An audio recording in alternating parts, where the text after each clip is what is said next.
Hello नमस्ते प्रणाम। आप लोग द कोरल भोजपुरी देख रहे हैं। Mahesh Pandey is come back. चलिए मैं ये इस वीडियो से शुरू कर देता हूँ, इसको अपलोड कर दूंगा मैं चैनल पे, ठीक है? पक्का हैं? और लोग अपलोड कर सकते हैं, कोई दिक्कत नहीं, जो भी करना चाहें। तो आप लोग महेश पांडे के बहुत इंतजार कर रहे थे, तो कल से महेश पांडे ने बोल दिए कि कल से हम वीडियो बनाऊंगा और भोजपुरी के लिए अच्छा अच्छा वीडियो बनाऊंगा, ताकि किसी को मेरे शब्द से ठेस नहीं पहुंचेगा।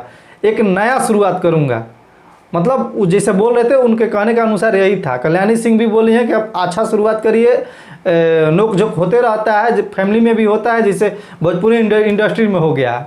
तो चलिए इस सबको भूलते हुए आप अच्छा वीडियो बनाइए। हम लोग भी चाहते थे कि महेश पांडे आके वो वापस वीडियो बनाए और भोजपुरी के लिए बनाए। खेसारी भैया और पवन भैया किसी को मतलब ऐसा शब्द ना बोले कि ठेस पहुँचे। हाँ, जो लोग गलत करता है उसको प्रेजेंट करिए, लेकिन अच्छा तरीका से करिए और बताइए।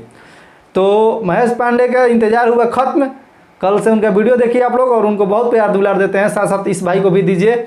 आप लोगों से निवेदन है हाथ जोड़ के, मेरे चैनल को भी सब्सक्राइब करिए आप लोग, और ऐसा ही भोजपुरी आगे बढ़ते रहे। एकदम हिला दीजिए गाड़ता एकदम, जितने खेसारी भैया और पवन भैया का फैन है एकदम फाड़ दीजिए एकदम। मेरे चैनल को सब्सक्राइब करिए और लाइक करिए। चलते हैं, अगले वीडियो में मिलेंगे। जय हिंद।